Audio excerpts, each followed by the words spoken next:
नमस्कार दोस्तों, मेरा नाम है विमल सिंह। बालाजी स्टडी अड्डा में आपका स्वागत है। डीएलएड सेकंड सेमेस्टर सितंबर 2021 पेपर के लिए गणित विषय की बैक टू बैक क्लासेस करा रहे हैं। तो आज क्लास नंबर 4 हम देखेंगे और आज का हमारा टॉपिक है समीकरण और सर्व समीकरण। इससे पहले हमने क्लास नंबर 3 देखी थी। पिछला वाला वीडियो साइड में आई बटन में आपको मिल जाएगा। यदि आपने नहीं देखा है तो आप इसे देख सकते हैं। इस सिलेबस में हम आपको दिखा देते हैं। तो ये इकाई 5 तक हम ये सारी चीजें देख चुके हैं। छठी जो इकाई आप देख रहे हैं, समीकरण और सर्व समीकरण का अर्थ, इस पर बेस्ड चीजें जो हम देखेंगे। और बाकी ये सारी चीज़ें भी आपके जो है वो कोर्स में दे रखी हैं।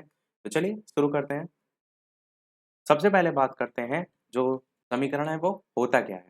तो आप क्या कहेंगे? एक ऐसा संबंध जिसमें कोई अज्ञात राशि हो उसे हम समीकरण कहते हैं। समीकरण में 2 पक्ष होते हैं, जैसे कि एक कोई समीकरण लिखते हैं 3x square plus 8x plus 9 बराबर 0। अब जैसे इसका एक पक्ष ये हो गया बराबर के इधर और एक पक्ष ये हो गया, बायां पक्ष और दायां पक्ष। दोनों पक्ष जो होते हैं उनका मान आपस में बराबर नहीं होता है। ये समीकरण की आप विशेषता के तौर पर याद रख सकते हैं। अब समीकरण भी आपके अलग अलग होते हैं। सरल समीकरण होता है, एक एक पॉइंट में जान लेते हैं। सरल समीकरण को ही हम रेखीय समीकरण भी जो है वो कहते हैं। होता क्या है? ऐसा समीकरण जिसमें एक ऐसा बहुपद उपस्थित हो जिसकी घात 1 हो। जैसे मैं आपसे कहूँ 5x प्लस 7 बराबर 3, ये आपका क्या है? ये सरल समीकरण है या रेखीय समीकरण है। दूसरा जो आपका टाइप आता है वो आता है द्विघात समीकरण। द्विघात समीकरण में क्या होता है? जिसमें 2 घात हो। तो एक समीकरण के तौर पर लिख सकते हैं x square plus 5x plus 6 बराबर 0। तीसरे की बात करें तो आपका त्रिघात समीकरण हो जाएगा। त्रिघात समीकरण जो है आपका, जैसे कि x cube plus x square plus x plus 1 बराबर 0 है। यानी ऐसा समीकरण जिसमें जो चर एक्स है उसकी अधिकतम घात कितनी हो? 3 हो।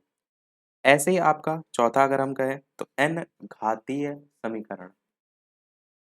एन घातीय जो समीकरण होता है वो ऐसा समीकरण जिसमें चर की जो अधिकतम घात होती है वो एन हो। जैसे हमने ऊपर 1 देखा, 2 देखा, 3 देखा, इसी टाइप से। तो यहाँ पर हमने समीकरण में आपको बताया कि दोनों जो पक्ष हैं वो आपके जो है वो बराबर नहीं है, परंतु समीकरण से मिलता-जुलता एक और शब्द है, वो है सर्वसमीका। इसको भी बेसिक समझ लेते हैं, फिर इस पर बेस्ड जो क्वेश्चन है वो जो है वो देखेंगे। तो जो सर्वसमीका होता है, इसमें कहेंगे आप कि चर राशि में ऐसा संबंध जिसके दोनों पक्ष क्या हों? आपस में बराबर हों। एक एग्ज़ाम्पल के तौर पर जैसे कि 3x प्लस 5 जो है ये बराबर होगा 5x माइनस 2 प्लस 5 के। अब इसको चेक करना है कि ये दोनों पक्ष आपस में बराबर हैं, तो यहाँ पर हम क्या कर सकते हैं? x की वैल्यू 1 जो है वो रख के चेक कर सकते हैं। 3 गुणे 1 प्लस 5 बराबर 5x की जगह 5 गुणे 1 माइनस 2 प्लस 5। 5 3 ये इधर 8 हो जाएगा। यहाँ पर ये आपका 5 होगा, माइनस में 2 होगा, प्लस का 5 होगा। 5 में 2 घटा के उसके बाद जोड़ लीजिए। तो ये 5 में 2 घटाएँगे 3 बचेगा, 5 6 7 8 जोड़ देंगे, यानी इधर अभी 8 आ जाएगा, तो 8 बराबर 8 दोनों में बराबर है। यानी कि ये आपकी एक सर्वसम्मिका है। जितने भी आपके सूत्र आप देखते हैं, जैसे a प्लस बी का होल स्क्वायर, तो ये सब एक सर्वसम्मिका जो है वो होती हैं। ये नॉर्मल जो फॉर्मूले हैं ये ज़रूर आपको रटे होने चाहिए, क्योंकि इसी पर बेस्ड हम क्वेश्चन भी जो है वो देखेंगे। जैसे a प्लस बी का होल स्क्वायर का फॉर्मूला होता है a square plus B square plus 2ab। अगर यहाँ पर माइनस हो जाए तो क्या होता है? तो जैसे लिख भी देते हैं, चलिए a माइनस बी का होल स्क्वायर बराबर होता है a square plus B square और माइनस का 2ab है। बस यहाँ पर जो है आपका माइनस जो है वो लग जाता है। अगर यही मान आपका प्लस के फॉर्म में यानी क्यूब के फॉर्म में भी पूछा जाता है, जैसे कि अगर a प्लस बी जो है इसका होल क्यूब पूछ लिया जाए, तो आपका फॉर्मूला होता है a cube plus B cube plus 3ab और ब्रैकेट में a प्लस बी। अगर यही मान माइनस में होता है, यानी कि a माइनस बी जो है इसका होल क्यूब, तब आपका मान a cube minus B cube minus 3ab और ब्रैकेट में a माइनस बी। इस टाइप से ये भी हो जाएगा। एक formula a plus B plus C तीनों के फॉर्म में भी होता है a plus B plus C का होल स्क्वायर। इसका मान क्या होता है? इसका होता है a square plus B square plus C square plus 2ab plus B C plus C A. ये आपका जो है वो होता है। तो इतने आपके हैं फॉर्मूले जो बेसिक आपको पता होना चाहिए। अब जैसे-जैसे हम क्वेश्चन देखेंगे उसी में इसको इंक्लूड करते हुए जो है वो चलेंगे। तो रब कर देते हैं।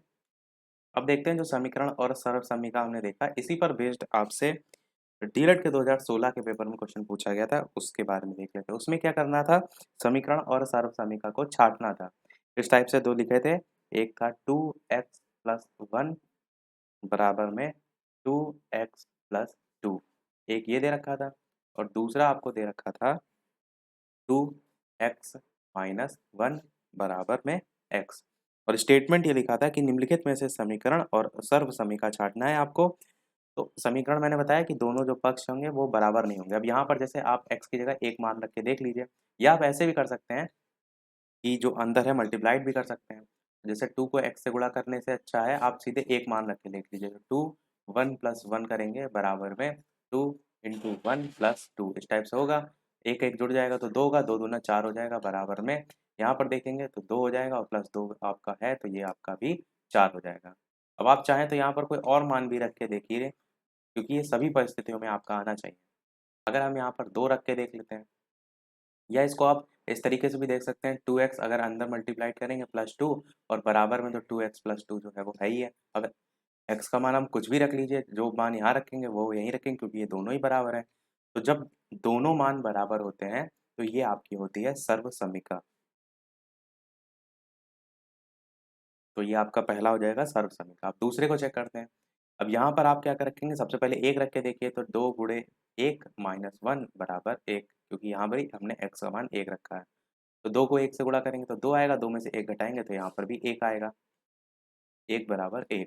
ये 1 रखने पर आया, पर मैंने क्या कहा कि आपका 1 रखने के अलावा भी और भी कंडीशन फ़ॉलो होनी चाहिए, यानी 2 रखने पर भी आना चाहिए। तो 2 भी रख के चेक कर लेते हैं, 2 गुणे 2 करेंगे तो आपका 4 हो जाएगा और माइनस में 1 बराबर में 2, 4 में से 1 घटाएँगे तो 3 आएगा, बराबर में 2 आएगा। देखिए दोनों बराबर नहीं है। अब यहाँ पर आप चाहें तो 3 रख के भी देख सकते हैं। तो 2 तियाँ कितना हो जाएगा, 6 हो जाएगा, 6 में से 1 घटाएँगे 5, एक तरफ 5 आएगा और इधर रखेंगे तो 3 आएगा, तो 5 बराबर 3, ये भी बराबर नहीं है। देख रहे हैं इसमें बराबर नहीं है, ये आपकी एक समीकरण है। इस टाइप से आपको छाँटना है और ये क्वेश्चन आया था डीएलएड जो है इसके 2016 के पेपर में। इस टाइप से आप इसे छाँट सकते हैं। एक क्वेश्चन आपका इसी समीकरण से रिलेटेड आया था, जिसमें नॉर्मल आपका एक स्टेटमेंट में क्वेश्चन दिए रहते हैं, उस पर बेस्ड क्वेश्चन भी जो है वो देख लेते हैं। क्वेश्चन था, एक कक्षा में 3x² प्लस 5x माइनस 9 इतने जो है वो बालक हैं आप, और x² प्लस 5x प्लस 4 जो हैं ये बालिकाएं हैं।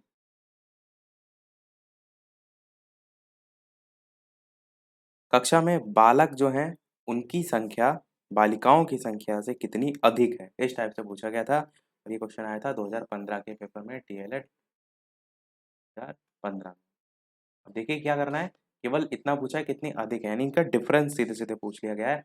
आप कुछ नहीं करना है, इसमें से इसको समीकरण को आपस में घटा देना है।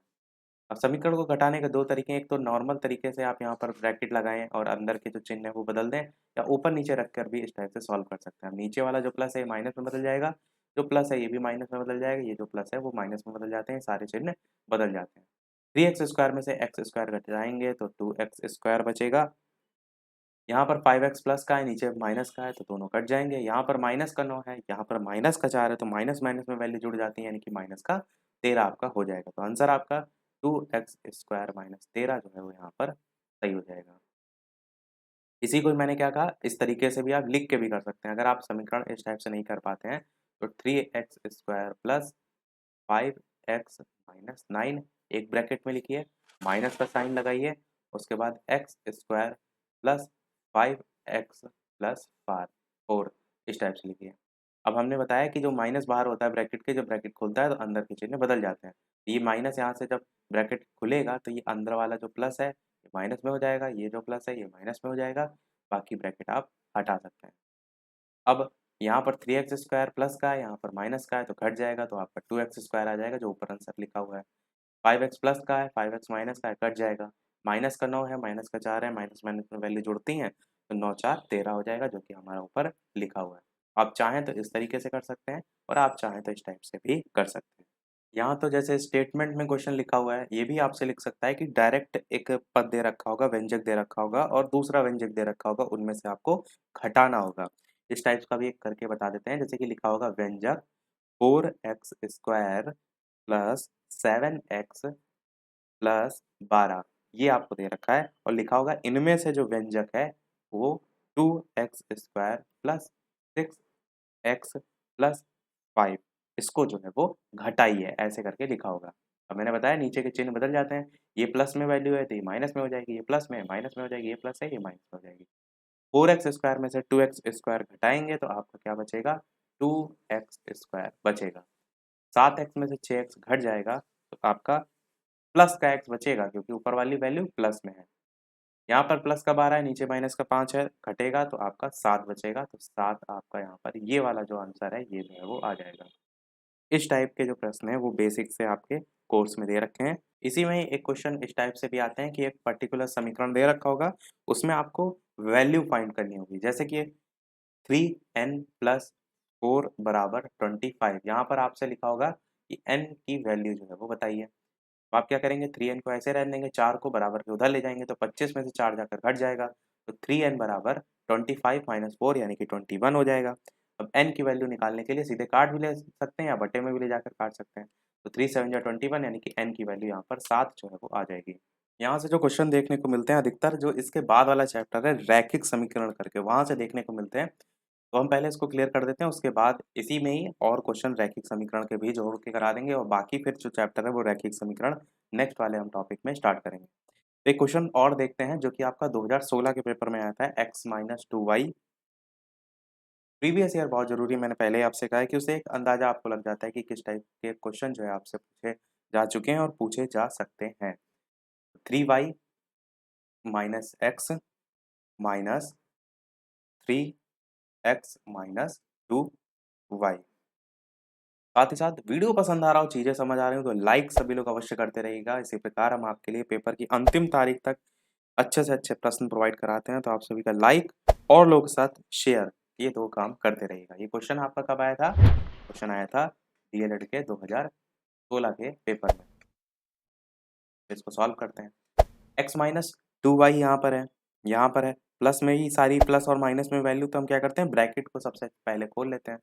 x माइनस 2y को ऐसे रखते हैं, प्लस को ऐसे रखते हैं, 3y माइनस एक्स भी ऐसे ही रहेगा। पर ये वाला माइनस है, मैंने कहा था कि माइनस ब्रैकेट के बाहर है, तो ब्रैकेट खुलने पर जो अंदर के चिन्ह है वो बदल जाते हैं, तो माइनस 3x और माइनस 2y है, ये बन जाएगा प्लस का 2y।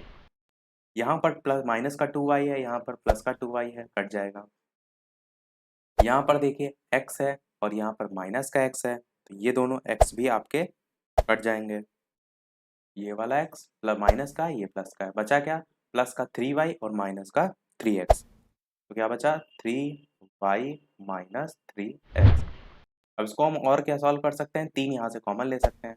अगर हम 3 कॉमन ले लें तो अंदर क्या बचेगा, y माइनस एक्स जो है वो बचेगा, यही आपका आंसर जो है वो हो जाएगा। देखिए आसान सा प्रश्न था। प्रश्न इसमें आसानी आपको देखने को मिलेंगे, रैखिक समीकरण में थोड़े से बड़े इक्वेशन चले जाते हैं, पर इसमें इस टाइप के क्वेश्चन नहीं आते। एक बार फिर से समझा देते हैं हम आपको। आपको क्या करना था, यहाँ पर x माइनस 2y दे रखा था, plus 3y minus x minus 3x minus 2y। आपने देखा यहाँ पर प्लस है, यहाँ पर माइनस है, तो आपको ब्रैकेट ओपन करना है। अगर मल्टीप्लाइड होता है तो हम अलग तरीके से सोचते, और यहाँ पर नॉर्मल सा प्लस माइनस है तो हमने क्या किया, ब्रैकेट खोल लिया। प्लस में जो है अंदर के साइन नहीं बदलते हैं, तो यहाँ तक तो हमने ऐसे उतार लिया। माइनस में क्या होता है, जब ब्रैकेट खुलता है तो अंदर के चिन्ह बदल जाते हैं, तो ये माइनस का 2y है, प्लस का 2y बन जाएगा। यहाँ पर देखिए माइनस का 2y है, यहाँ पर प्लस का 2y है, ये दोनों कट जाएंगे। ये x प्लस का है, ये माइनस का है, ये x से x कट जाएगा। यहाँ पर 3y है जो कि बचा हमारा, यहाँ पर माइनस का 3x है जो हमारा बचा। चाहे तो हम यही आंसर लिख सकते थे, पर सरलतम फॉर्म में लिखना होता है, तो 3 अगर यहाँ कॉमन आ रहा है तो हमने 3 कॉमन ले लिया, y माइनस एक्स यहाँ पर बचेगा अंदर। इसको रब करते हैं और रैखिक समीकरण के भी क्वेश्चन अब हम इसमें इंक्लूड कर देते हैं। मैं आपको दिखा भी देता हूँ आपका जो कोर्स है। कोर्स में अगर आप देखेंगे, ये जो छठी नंबर है समीकरण और सर्व समीकरण, ये नॉर्मली हमने देख लिया क्या अंतर है। जो क्वेश्चन है आपको रेखीय समीकरण या व्यंजकों का गुणनफल और सर्व समीकरण, ये 6 7 8 जो आप देख रहे हैं, यहाँ तक ही आपको क्वेश्चन एक जैसे देखने को मिलेंगे, तो इन्हीं को हम मिक्स फॉर्म में ही देखेंगे। बाकी रेखीय समीकरण मैंने बता पहले ही दिया कि जिसमें एक घात होती है, प्रयुक्त चर की घात कितनी होती है, एक होती है। चलिए देखते हैं हमारा प्रश्न। जो लगभग आपके समीकरण ही पर आधारित आपके प्रीवियस ईयर 2019 का द्वितीय बार का जो पेपर हुआ था उसमें पूछा गया था। प्रश्न था आपका दो संख्याओं का अंतर जो है वो 14 है। बड़ी संख्या का आधा छोटी संख्या के 2 गुने से 2 कम है। दोनों संख्याएँ ज्ञात कीजिए। ये जो आप क्वेश्चन देख रहे हैं, ऐसा ही क्वेश्चन आपको आपके पेपर में देखने को मिलेगा।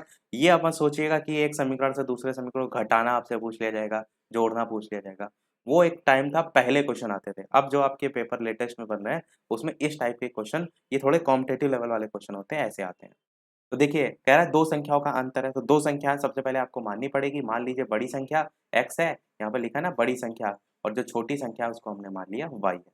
दोनों संख्याओं का अंतर 14 है, यानी x माइनस y बराबर 14। फिर कह रहा है बड़ी संख्या का आधा छोटी संख्या के 2 गुने से 2 कम है। ये सेकंड शर्त लिखी हुई है। अगर हम इस पहली वाली को समीकरण 1 मान लेते हैं, तो दूसरी शर्त ये कह रहा है बड़ी संख्या जो है उसका आधा। तो बड़ी संख्या x मानी हमने, तो इसका आधा कितना हो जाएगा x बटे 2। आधा मतलब बटे में 2 कर देंगे, जैसे 100 है, 100 का आधा क्या करते हैं हम? बटे में 2, तो 100 का आधा 50 हो जाता है, ऐसे x बटे 2।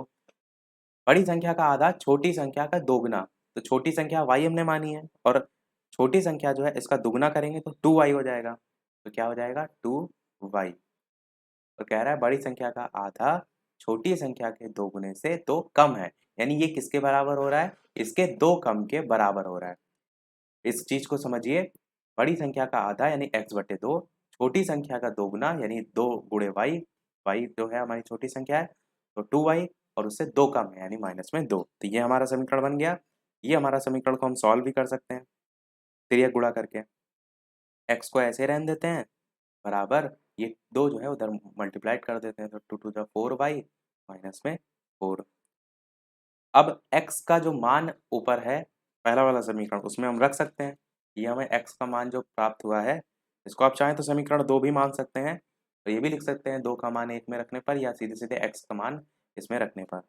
तो x माइनस y बराबर 14 है समीकरण 1। x की जगह x का मान रखेंगे तो 4y माइनस 4 माइनस y बराबर 14।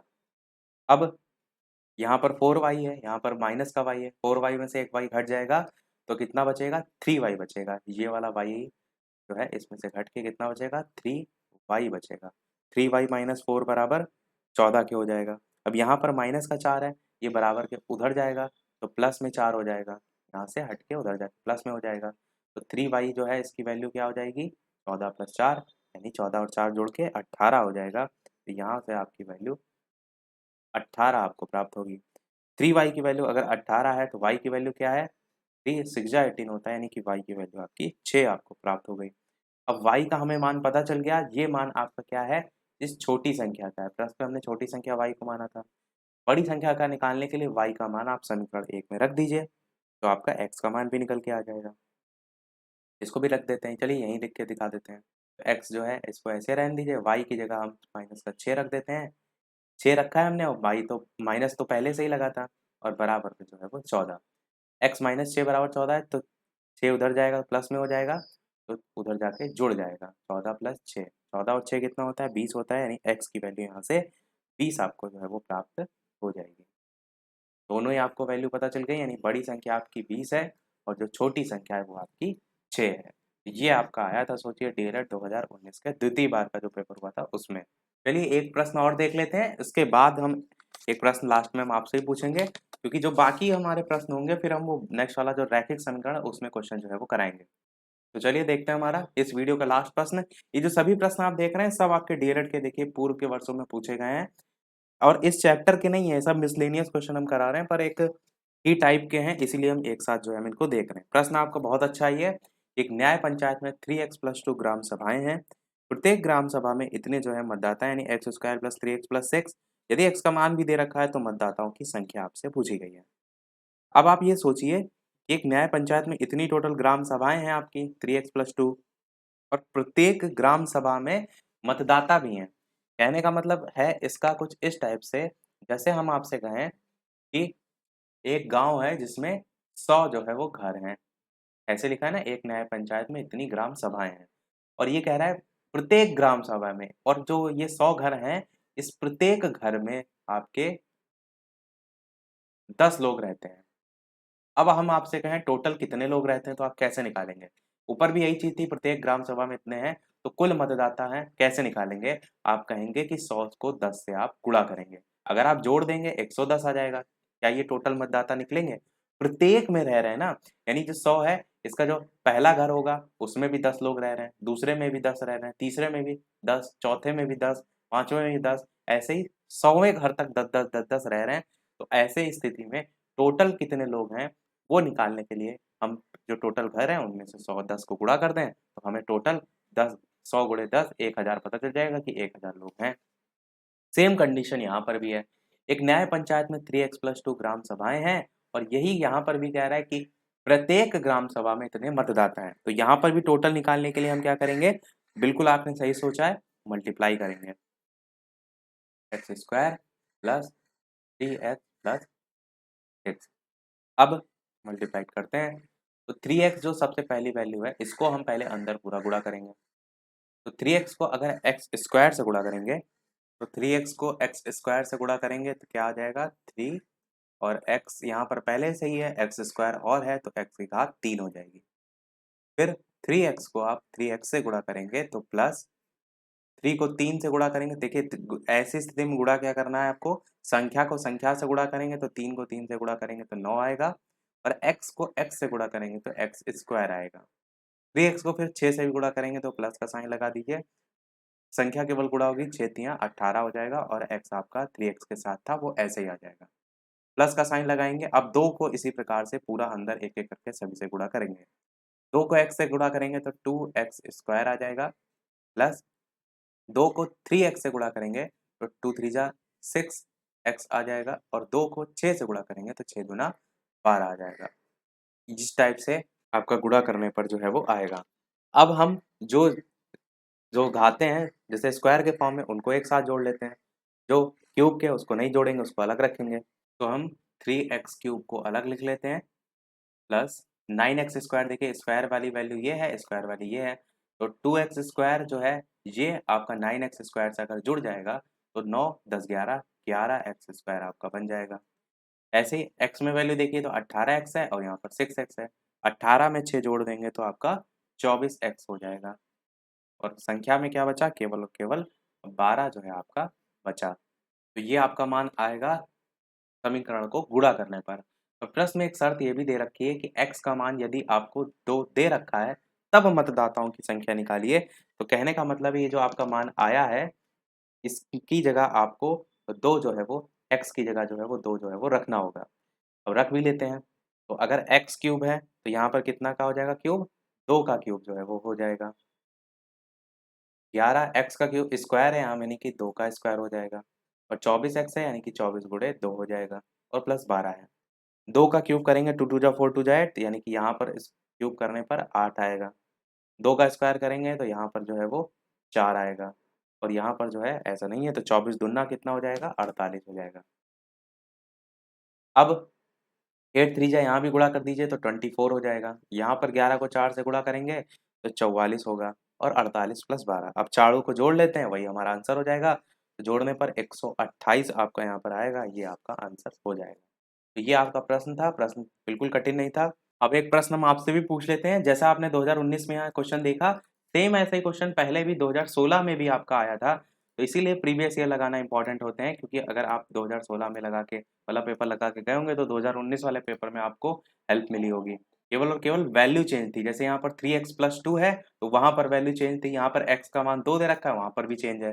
देखते हैं वो प्रश्न जो कि आपको सॉल्व करना है और वीडियो के मेन कमेंट में टाइप करके बताना है। जैसे कि सभी वीडियो में हम आपसे एक ना एक प्रश्न पूछते हैं, पर उस प्रश्न को देखने से पहले वीडियो अभी तक आपने लाइक ना किया हो सभी लोग वीडियो को लाइक भी करते रहिएगा, चैनल पर नए हो सब्सक्राइब करके जुड़ जाइएगा, टेलीग्राम चैनल से ना जुड़े हो लिंक आपको डिस्क्रिप्शन में मिल जाएगी, बालाजी स्टडी अड्डा सर्च करके जुड़ सकते हैं। और ये भी हम आपको बता दें कि सभी कोर्स का जो भी पॉइंट है जैसे कि मैथ हो गया, वन लाइनर हो गया, फास्ट डिवीजन, सारी चीज़ें हम third semester, second semester, fourth semester सभी की करा चुके हैं। प्लेलिस्ट में जाकर आप वो सभी वीडियो देख सकते हैं। ये हम आपको एक रिवीजन के तौर पर फिर से जो है वो करा रहे हैं।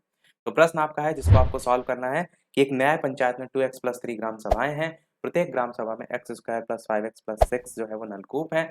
न्याय पंचायत में कुल कितने नलकूप हैं यदि x का मान 1 जो है वो दे रखा हो। देख रहे हैं आप चेंज है क्वेश्चन, यहाँ पर x का मान, वहाँ हमने जो किया था वो 2 था, यहाँ पर 1 है, वहाँ पर जो वैल्यू थी वो 3x + 2 करके थी, यहाँ पर 2x + 3। तो प्रश्न में थोड़ा-सा बदलाव किया गया और ये क्वेश्चन पूछा गया था 2016 का द्वितीय बार का पेपर। तो सभी लोग सॉल्व कीजिएगा और वीडियो के मेन कमेंट में आंसर टाइप करके बताइएगा। लाइव टाइमिंग जो है 2 हैं, एक है आपकी दोपहर के 3 बजे जो कि आपकी इस समय सेकंड सेमेस्टर के लिए है और एक है शाम के 8 बजे की जो कि आपकी थर्ड सेमेस्टर के लिए है। तो मिलते हैं अगले वीडियो में कुछ नए प्रश्नों के साथ, नए टॉपिक के साथ। तब तक के लिए नमस्कार, जय हिंद।